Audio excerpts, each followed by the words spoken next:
My YouTube channel GK technicals.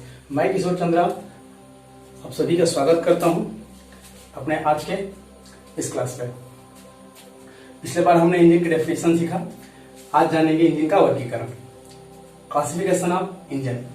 Engine को किस किस वर्ग में बांटा गया है और उसको किस किस वर्ग में बांटकर हम सीख सकते हैं, वो सब यहाँ मैं आपको बताऊंगा। तो आइए, ऊष्मा इंजन, हीट इंजन को हम मैकेनिकल एनर्जी में बदलने के लिए लगभग सभी इंजनों में यही फॉर्मूला लगाया जाता है। वर्गीकरण के हिसाब से कई बेस हैं, जैसे कि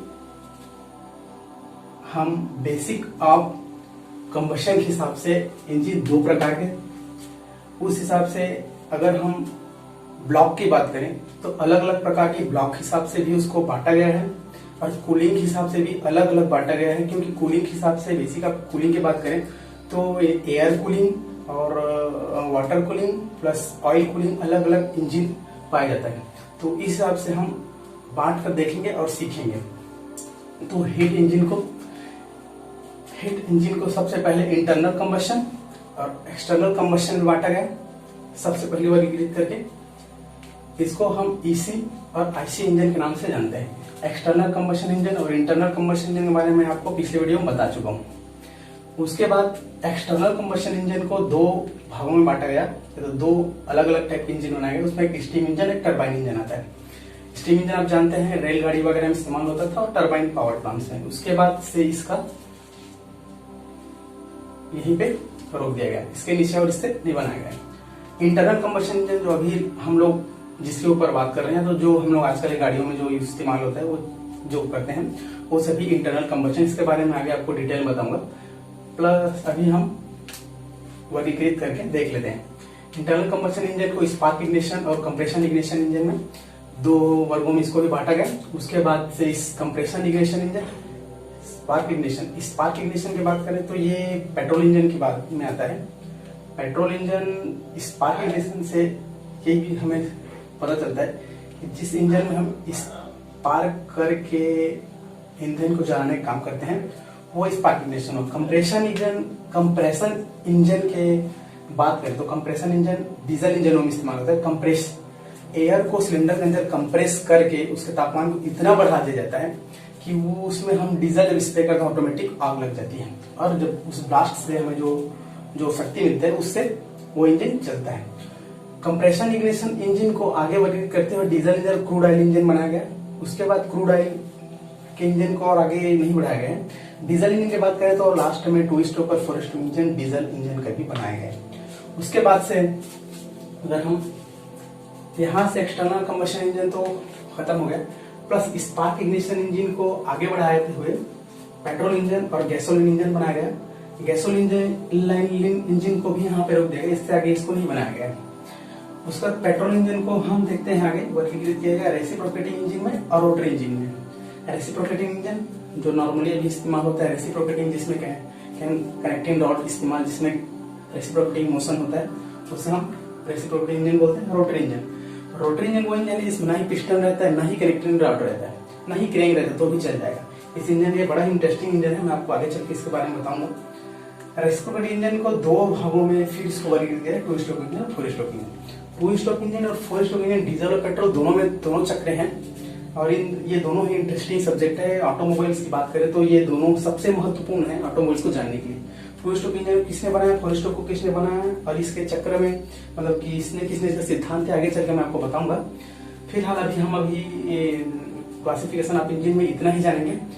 इसको आगे चल के मैं आपको एक एक पार्ट में अलग अलग, जैसे कि basic of combustion, internal combustion, external combustion के बारे में आपको पिछले में बता चुका हूँ, बट इसको मैं बराबर बता दूंगा। और स्टीम इंजन, टरबाइन इंजन आपको मैं बता चुका हूँ, उसके बारे में आप मेरे पिछले वीडियो में जाकर देख सकते हैं। स्पार्क इग्निशन और कंप्रेशन इग्निशन के बारे में आगे मैं बताऊंगा। और petrol engine, gasoline engine, diesel, crude oil engine, और सबसे महत्वपूर्ण है इसका जो आज वर्तमान स्थिति में है वो कितने कोशिशों के बाद जो हुआ है वो हम जानते हैं। सबसे पहले 1876 में जर्मन इंजीनियर थे A.N. ऑटो, उन्होंने 4 स्ट्रोक इंजन बनाया सबसे पहली बार, एयर और गैस के मिक्सर को दहन के लिए इस्तेमाल करके। सन 1878 में सर डुगाल्ड क्लार्क ने 2 स्ट्रोक इंजन बनाया।